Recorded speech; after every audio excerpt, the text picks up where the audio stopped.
O que dá fôlego à igreja para atravessar os séculos e o nosso serão homens que buscam a Deus e, quando o acharem e o ouvirem, estiverem prontos para pagar o preço para obedecer, custe o que custar. Um jovem inglês foi raptado com 13 anos de idade por irlandeses, levado a servir como escravo nas colinas da Irlanda, passando fome e frio, cuidando de ovelhas, às mãos de bárbaros, um dos poucos povos europeus que não caiu na malha romana. Os irlandeses, um povo extremamente selvagem, meus antepassados,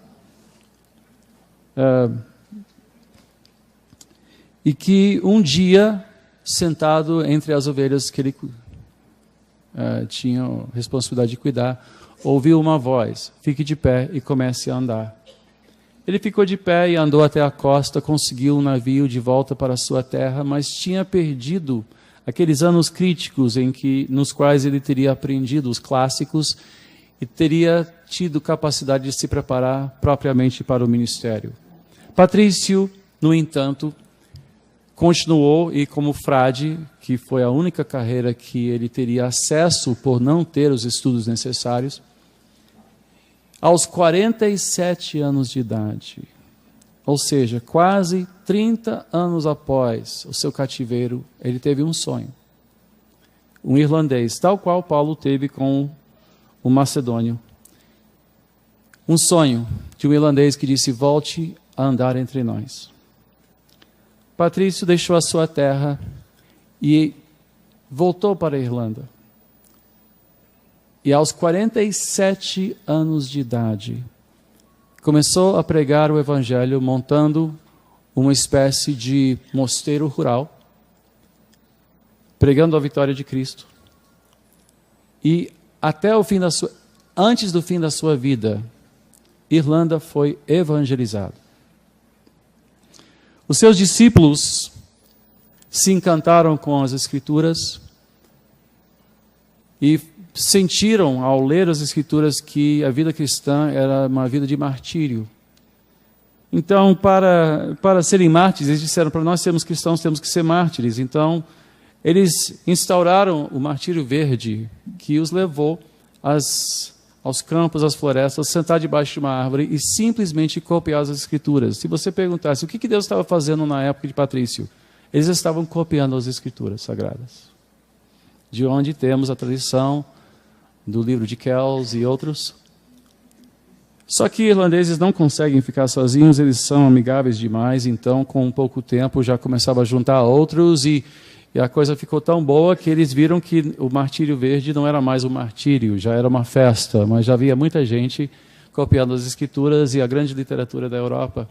E enquanto os vândalos, visigotes e hunos destruíram as bibliotecas da Europa, irlandeses, monges, sentaram debaixo de árvores, copiando as Escrituras, iluminando com desenhos, textos riquíssimos. Eu já vi o livro de Kells em Dublin, uma coisa emocionante. Só que disseram: bom, mas a vida cristã é um martírio, temos que ser mártires. Então, surgiu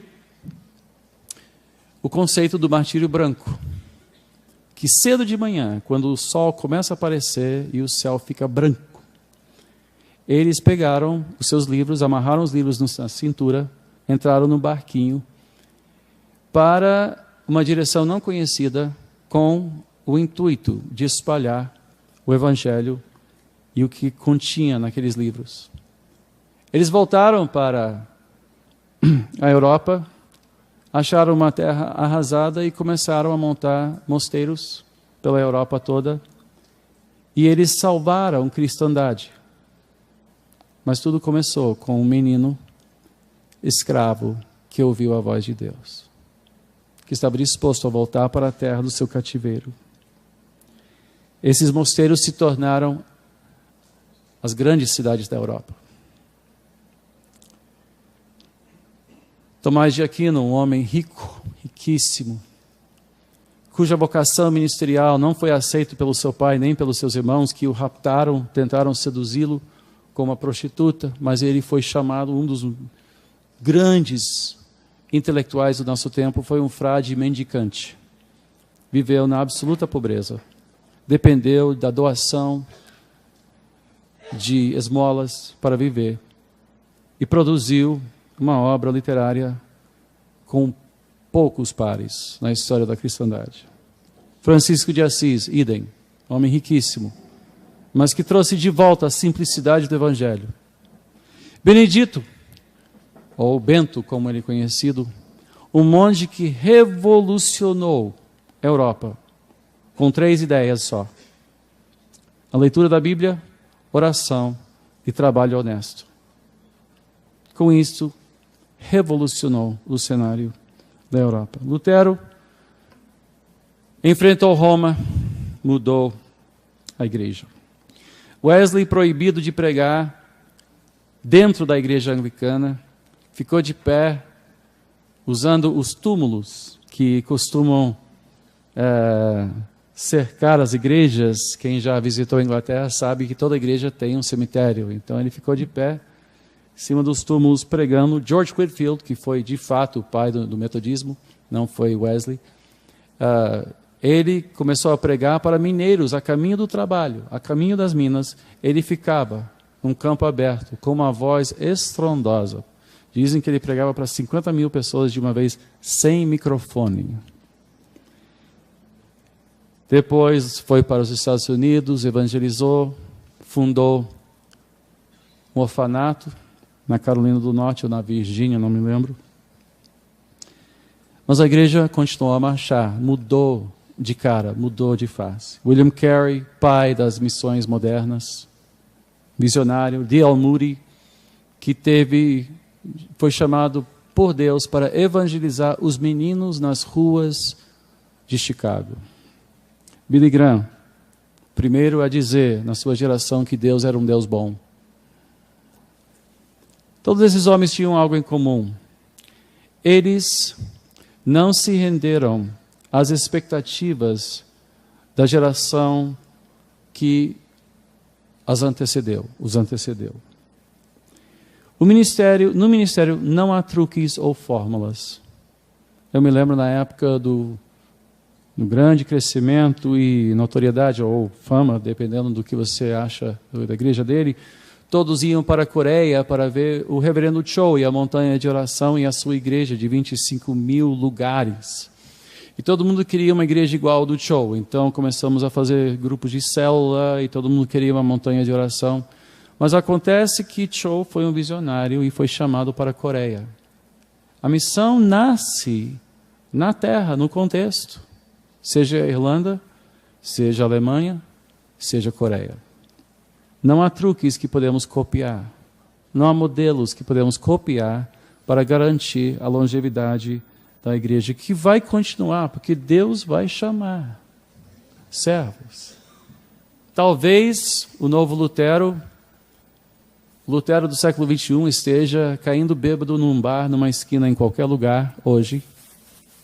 E um dia ele vai ouvir que Cristo salva o perdido pecador. E Deus vai levantá-lo. Talvez seja um filósofo que critica a igreja e persegue a igreja tal qual Saulo de Tarso, que no momento de cegueira, na caminho de uma estrada, Deus interrompe e salva. A igreja sobreviverá, mas será diferente, porque esta que nós estamos atualmente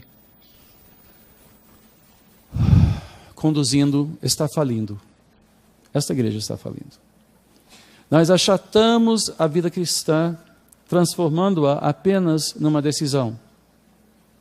Sem discipular mais, sem ensinar mais que a vida cristã é uma jornada e que requer perseverança, santidade e consagração e uma vida toda. Porque nós tomamos uma decisão por Cristo, levantamos nossa mão, descemos para um altar ou fomos batizados, achamos que já temos o bilhete para o céu. Mas a verdade é que isso criou uma igreja cheia de pagãos. E essa igreja está sendo abandonada merecidamente. Os desigrejados são pessoas, em boa parte, eu falei sobre eles na primeira sessão hoje, são pessoas famintas ou revoltadas, ou convencidas por filosofias fundamentadas na hermenêutica da desconfiança de Frederico Nietzsche, de que tudo é apenas um jogo de poder. Até a afirmação da verdade é um jogo de poder. Nós vivemos épocas terríveis. Nós somos assolados por cães. Paulo disse, cuidado com os cães, esses que servem o seu próprio estômago, esses que apenas querem se enriquecer ou avançar a sua influência. Há muitos equívocos, há muitas pessoas extremamente bem intencionadas, mas que precisam redescobrir Cristo como o motivo do seu ministério. Na medida que isso acontecer, sobreviveremos esta geração perversa. A igreja hoje está sendo provocada e está sendo empurrada para os cantos da sociedade ocidental. Cristandade, que é a expressão cívica do cristianismo, está morrendo. Os símbolos cristãos estão desaparecendo e há uma agenda agressiva, extremamente agressiva, para apagar a igreja do cenário internacional. O Ocidente, que tem suas origens, de fato, em Calvino, segundo o historiador Alistair McGrath, está morrendo. E o que virá no seu lugar, só Deus sabe. Há uma agenda de ateus agressiva, a agenda homossexual extremamente agressiva, há uma agenda desmoralizante e brutalizante que é extremamente agressivo e está tentando chamar a igreja para missões que não nos cabem, para causas que não nos cabem, estão nos provocando a nos secularizarmos. Estamos perdendo o elemento sobrenatural na igreja, o poder da ressurreição que age na igreja. E eu termino apenas... não, tenho mais um pouquinho de tempo. Não vou terminar ainda.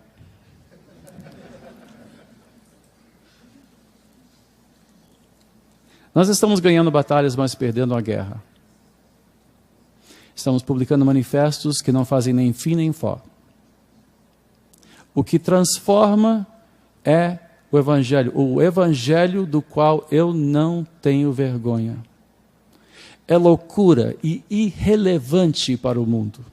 Relevância é o nosso ídolo. A igreja quer ser relevante.